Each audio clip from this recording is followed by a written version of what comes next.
Hola, ¿qué tal? ¿Cómo le va? Muy, pero muy buenos días. Mercado por Experto, La City por Dentro TV, Canal Metro. Y hoy con un invitado de lujo, un joven economista, pero muy capacitado, por supuesto, que nos va a brindar todo el asesoramiento y todos los conocimientos que tiene para entender un poco lo que es esta Argentina de hoy, ya de por sí complicada. Estamos con Juan Pablo Albornoz, que es economista y a su vez es analista económico en la consultora INVEC. Juan Pablo, un gustazo. Gracias, Carlos. Hace rato que te estábamos buscando, no te podíamos encontrar por ningún lado, eras un 10 escurridizo. No. Pero bueno, bienvenido acá a la charla. Gracias por invitarme nuevamente.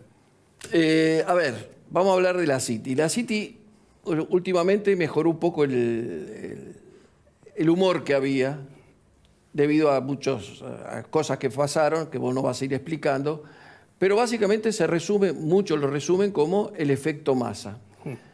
La pregunta pasa por esto: ¿qué hizo Massa que, por ejemplo, no pudieron hacer ni Guzmán ni Batakis, o no los dejaron hacer? Vos nos sabrás explicar. ¿Y qué hizo que lo está llevando a este presente de cierto y moderado optimismo? Bien, es una buena pregunta. En primer lugar, apenas se había anunciado la llegada de Massa, si uno leía un poco los medios y veía afuera de lo que es la economía argentina, estábamos viendo un rally en acciones y en renta fija internacional, principalmente porque, a pesar de que la Fed subió la tasa en 75 puntos básicos, lo cual en perspectiva histórica es demasiado, pero se esperaba, Powell, el presidente de la Fed, del Banco Central de Estados Unidos, sonó un poco más laxo y más preocupado por la actividad, y el mercado dijo, se puede interrumpir la suba de tasas. Entonces tuvimos un rally en equity, el Nasdaq recuperó casi la mitad de lo que había perdido en el año y había salido del bear market. Tuvimos un rally en lo que son renta fija, tomando un indicador, la tasa del tesoro a 10 años pasó de 3,50 casi comprimió un punto. Entonces eso le dio un envión externo muy fuerte que justo tuvo el timing ideal con la llegada de Massa. Entonces, primer punto, se combinó con un viento externo a favor. Ahora lo miramos ya casi en comienzos de septiembre y eso se revirtió. Entonces hoy el panorama externo vuelve a ser un poco más sombrío, pero la calma continúa. Entonces lo que algunos decíamos, hay efecto Massa, pero también tenemos el frente externo, no nos olvidemos. Hoy el frente externo no está soplando tanto a favor, coyuntura pura de esto semana a semana, y la calma que trajo Massa, o mejor dicho, las medidas que se tomaron, continúa. ¿Cuáles fueron esas medidas? En primer lugar, lo que nos muestra de alguna manera es, si se quiere, la última figura que quedaba por sumar al gobierno y que sí tiene respaldo político. Y el mercado lo que entendió, a mi parecer, es van a poder avanzar en medidas que quizás no son agradables para la porción de la coalición más heterodoxa, si se quiere, del gobierno, del oficialismo, como el ajuste fiscal o suba de tasas. No menor fue precisamente la suba de tasas. Entonces el Banco Central subió la tasa al 80% efectivo anual y ahora a comienzos de septiembre está casi rozando el 100% efectivo anual. Entonces no es solamente anuncios y llegadas y una persona y un salvador, como siempre se quiere en la economía argentina, sino que se tomaron medidas concretas. Subimos fuerte la tasa de interés y eso lo que hace es darte alguna expectativa de miro con más cariño el rendimiento en pesos, sumado que los dólares, si uno los contrasta contra indicadores de liquidez, veo el M3 o la base monetaria y pasivos remunerados, el dólar estaba un poquito en un overshoot, lo que se dice un poco más caro de esa relación, entonces tuvo una tendencia a la baja. Esto continuó, entonces no fueron los anuncios iniciales, sino que se avanzó también en medida fiscal, con la segmentación de tarifas que el principal efecto lo vamos a ver el año que viene, pero por lo menos se pudo avanzar, algo que no habían podido hacer la ministra y el ministro anterior. Y por otro lado también, en cuestión fiscal, los mismos anuncios que había dado Batakis, Massa los convalidó y el anuncio simbólico de devolución de 10.000 millones de adelantos transitorios del Tesoro al Banco Central también se combinaron, permitiendo así una mayor calma cambiaria. Obviamente el último tema que estimo me vas a preguntar es el famoso dólar soja que se implementó. A diferencia del anterior, mal llamado dólar soja, no era un dólar soja, esta medida, el principal punto fue más fácil de entender. El anterior era imposible de entender. Me imagino a la persona que tenía que liquidar y diciendo 70% de esto, 30% de esto, y qué pasa, y la cuenta del banco.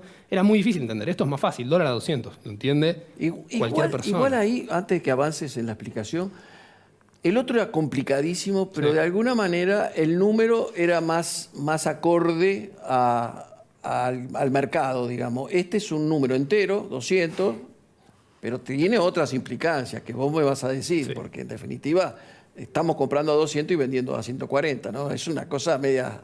Sí, en el anterior lo que se le decía a quien tenía que liquidar divisas era, dame los dólares, yo te voy a dar a cambio pesos, de esos pesos por un 70% te voy a permitir que lo pongas en una cuenta dólar link, que quiere decir sigue día a día lo que Sí, sube el sí. dólar oficial, y el otro 30% restante te permito acceder al dólar ahorro.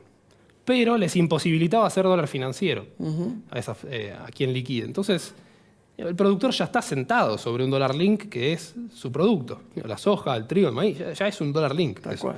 Entonces no tenía gran incentivo. Esto es más fácil de entender, dólar a 200 lo entiende cualquier persona, y tiene una cuestión que es, por ahora el Banco Central no comunicó al respecto si imposibilita o no hacer dólar financiero, lo cual no es menor, y por otro lado tiene un lapso solo de 30 días. Entonces, digamos, el incentivo, la decisión hay que tomarlo rápido. Y por lo que vimos en las primeras ruedas, luego de que se implementó el dólar soja actual, de septiembre, algo ya estaba consensuado por cómo por cómo avanzó el MULC Sí, en sí. en ese momento, a diferencia de la medida anterior. Sí. Normalmente se piensa, o hemos visto siempre ministros de Economía que asumen y que implementan medidas, más allá de un plan, que siempre se criticó, no tener planes e implementar medidas. En este caso, si bien son medidas, pero de alguna manera, por lo que trasunta tu charla, también por lo menos hay algunos temas que van con mayor profundidad. El tema de las tarifas es un tema delicado, sin embargo lo abordó, y algunos otros. La duda es, ¿se está comprando tiempo o digamos, es positivo todo esto? Dejando las medidas, sacando medidas, yendo por programa, si esto no es solo una compra de tiempo. Es una buena pregunta nuevamente. Yo creo que lamentablemente lo primordial era comprar tiempo. ¿Qué es comprar tiempo en este contexto? Acumular reservas. Entonces, antes del dólar soja, el Banco Central tenía que acumular casi 5.000 millones de dólares. La métrica de FMI tiene algunos tecnicismos, dejándolos de lado. 5.000 millones de dólares. La cuenta a mí me daba en ese momento que tenía que comprar aproximadamente 250 millones por día. ¿Qué son 250 millones por día? Y venía comprando a 20 millones por día, cuando históricamente en el segundo semestre vende el Banco Central. Entonces parecía muy difícil de lograr. Y acá está bueno comparar. Cuando teníamos la meta anterior, en junio de este año, el volantazo que dio el Banco Central fue hundir a la economía en un feriado importador. Entonces ajustó por cantidad. Y lo hizo 3 días antes de que llegue la meta, el deadline, con el FMI. Ahora no ajustó por cantidad, sino que se dieron cuenta de que quizás a veces dar incentivos vía precios en lugar de martillazos vía cantidades puede ser beneficioso. Este dólar soja, que lo podemos analizar más en detalle, les va a permitir, de alguna manera, sumado a los desembolsos de organismos internacionales que tan auspiciados están, pero todavía no llegaron, les permitiría cumplir con la meta de reservas. ¿Y por qué es importante esto? El acuerdo actual con el FMI, a diferencia del anterior, te baja el financiamiento, sí y solo si vos cumplís determinadas metas de performance. La fiscal, la de emisión, deuda flotante y principalmente la de reservas, que es la más complicada de cumplir. La de emisión también es bastante complicada. Respecto a la de reservas, sin esto vos no ibas a poder cumplir la meta del tercer trimestre. Y sin cumplimiento de la meta del tercer trimestre no había desembolsos en diciembre, que es el desembolso más grande del FMI este año. Con lo cual vos tenés que pagar diciembre, enero y febrero del año que viene. Entonces el volantazo vino por precio con esta medida que lamentablemente es solo para comprar tiempo y le abre las puertas a distintas críticas de otros sectores. ¿Quién te va a querer liquidar a 140 y monedas cuando a la soja le estuviste dando 200? Exacto. Por ese lado iba a preguntarte, esto le abre las puertas, como bien decís, a otros sectores que le van a decir algo, van a golpear al gobierno y decir, che, a este 200 y porque yo estoy liquidando a este número, ¿no? Sí. Teneme en consideración a mí también. Y lo cual abre el abanico para decir, ¿esto es un preámbulo de una devaluación? Bien. ¿Hay un atraso cambiario en todo esto? Voy por la segunda primero. A ver. Atraso cambiario definitivamente hay. En el año, 10% abajo el tipo de cambio real. Si uno mira desde la salida de la convertibilidad a la fecha, casi 9 de cada 10 veces el tipo de cambio oficial fue más competitivo que hoy. Entonces, digo, en mi perspectiva, opinión personal, es indiscutible que hay atraso cambiario. Te lo refleja también la crisis financiera que estás teniendo con semejantes niveles de brechas que no se habían visto en el cepo anterior. Entonces, te está marcando que algo está pasando con el dólar oficial. El anuncio del dólar soja 200 es precisamente convalidar eso. Es decir, che, si a 140 no están entrando los dólares, por más de que haya especulación o no en el buen sentido de la palabra, y a 200 sí, y bueno, algo pasa con el de 140.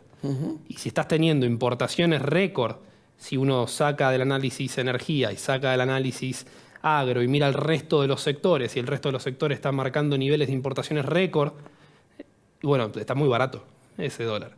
Entonces, hay atraso cambiario.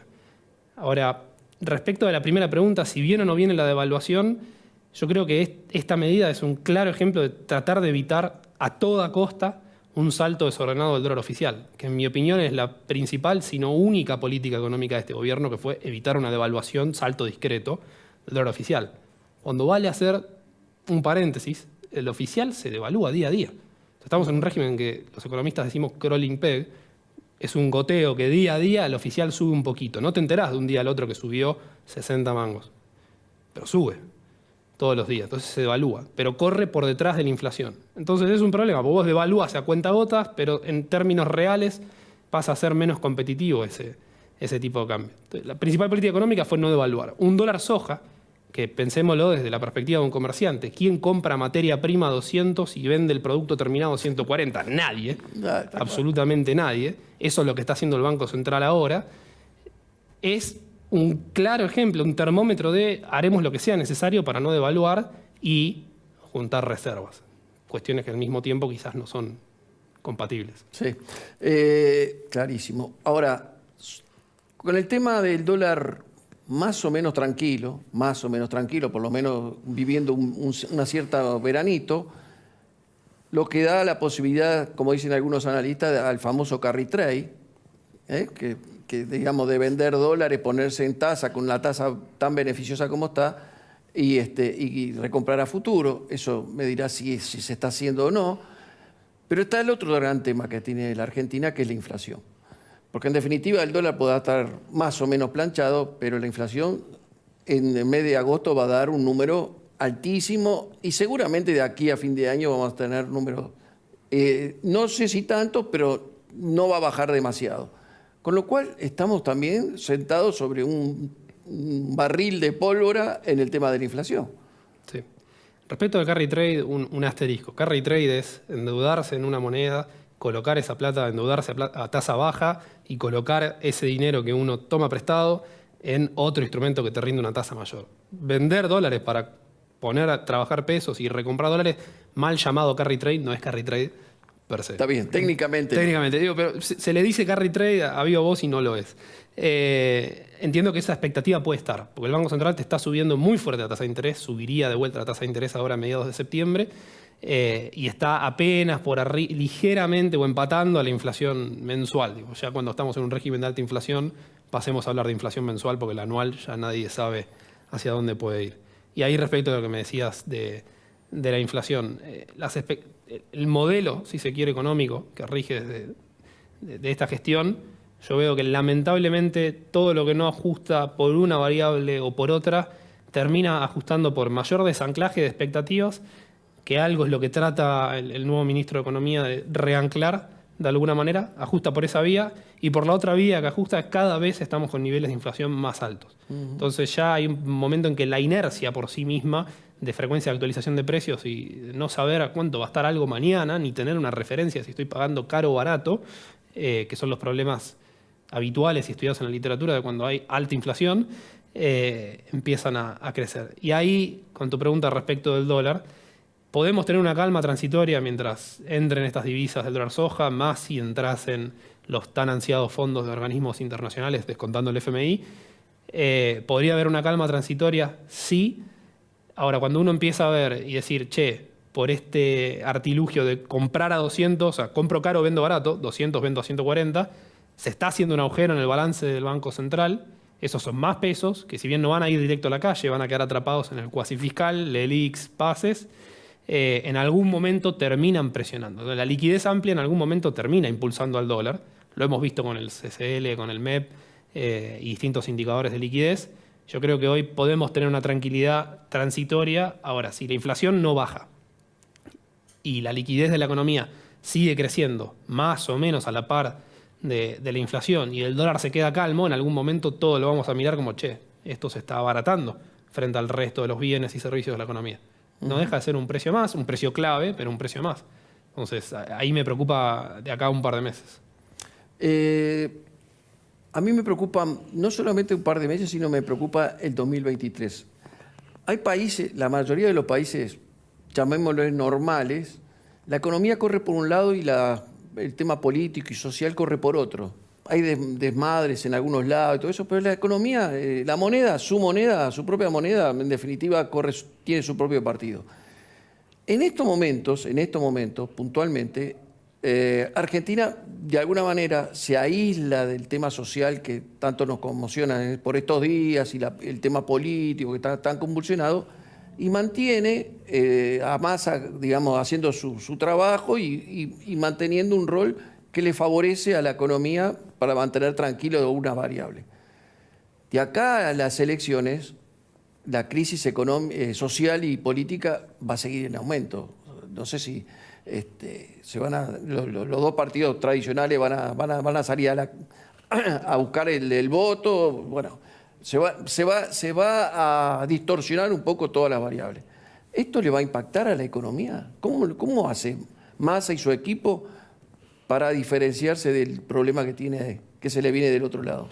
La economía es una ciencia social. A veces los economistas nos sumergimos en los números, los datos y el análisis preciso y estadístico, etcétera, financiero, pero la economía es una ciencia social y son millones de personas tomando decisiones descentralizadas, tratando de entender estas complicaciones que da el Estado al funcionamiento de la economía.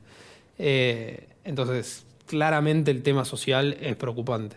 Y si uno dice, bueno, el dólar está más o menos calmo en niveles de brecha del 90-100%. Sí. Entonces, calmo en niveles complicados. Digo, no está al borde del precipicio, se corrió 2 centímetros, por decir un ejemplo. Ahora, claramente la situación social es preocupante y a mayor inflación, más la puja distributiva tan conocida en la historia argentina, más se va a hacer notar. A mí me preocupa que en un año electoral se quieran repetir recetas de tratar de en el corto plazo darle una sensación de alivio al bolsillo de la gente a costa de pagar mayores desequilibrios futuros. 2021 fue exactamente eso, pisar el tipo de cambio, no subir la tasa de interés con una inflación pasando del 36 al 50% y después pagar e intervenir en la brecha cambiaria para después dejar correr el dólar. Digo, un montón de impericias, si se quiere, económicas, para después pagar los costos de eso en el 2022. Me preocupa eso, creo que no van a tener tanto margen para hacerlo. Espero que con la llegada del nuevo ministro, más las decisiones que se están tomando, la economía vuelva a anclar expectativas y trate de volver a lo que fue previo a la salida de Guzmán, que si bien estaba complicada la situación, las expectativas no estaban tan desancladas como ahora. Y bueno, el tema político en sí, eso quizás a un colega politólogo, ¿no? Digo. No, por supuesto. A ver, dijiste cosas muy interesantes, obviamente, pero digamos, uno sabe que llegado el momento electoral, ese año el gobierno, cualquiera sea, el que esté de turno, se desprende de peso para darle a la gente para que los vote. Y después el que venga después, que lo arregle. Si soy yo, bueno, mala leche, ¿qué voy a hacer? De alguna manera lo voy a hacer. Esperemos que no. Esperemos que no. Digamos, antes de entrar acá, estábamos charlando, no sos del todo pesimista tampoco. No. Tenés un dejo optimista. Sí, Argentina ha salido de crisis peores, incluso a la actual. No hace falta que las nombremos. ¿Peores que la actual? Sí. El problema, lo que me preocupa de la actual es que se están combinando factores de las dos peores crisis de la historia argentina, la del 89 y la salida de la convertibilidad, ¿no? Una actividad que está sosteniéndose, pero que tiene un gran riesgo, y por otro lado una dinámica nominal que se está escapando. Y ahí lo que charlábamos era el tema cuasi fiscal del Banco Central. Dejando de lado las discusiones técnicas, esa bola de deuda que tiene el Banco Central está creciendo y puede empezar a tener vida propia. Hoy todavía no es tan latente el problema, pero puede pasar. Y la exposición del sistema financiero bancario al riesgo Tesoro y Banco Central son las dos cuestiones que más me preocupan a futuro. Ahora, sigo siendo optimista en que si la economía argentina, y acá es la sociedad en su conjunto, entiende que no se puede vivir con estos niveles de inflación, que no es normal vivir con estos niveles de inflación y normalizarlo y seguir en una dinámica alcista en el largo plazo de la tendencia inflacionaria, como sociedad vamos a tener que votar en algún momento lo que es el ajuste para precisamente calmar esas variables nominales. No es agradable en el corto plazo, pero para después vivir mejor. Si no, el pesimismo siempre va a estar a futuro. Lo vemos. Coincido totalmente y te felicito, tenés muy claro todo. Te agradezco muchísimo que estés acá junto a mí y te vamos a seguir molestando. Yo siempre te voy a insistir que venga, porque es un lujo poder escucharte. No es una molestia en absoluto, es un placer y gracias por la invitación, Carlos. Estamos a las órdenes. Y a ustedes, nos encontramos la semana próxima con mucho más La City por dentro. Que tengan una muy, pero muy buena semana. Chao.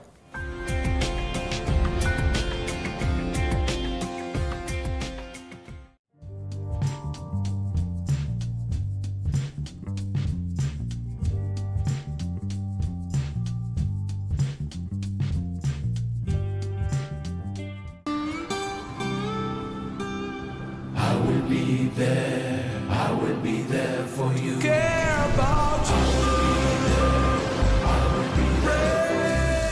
En Sancor Seguros estamos junto a vos en todo momento, acompañándote. Sancor Seguros, estamos.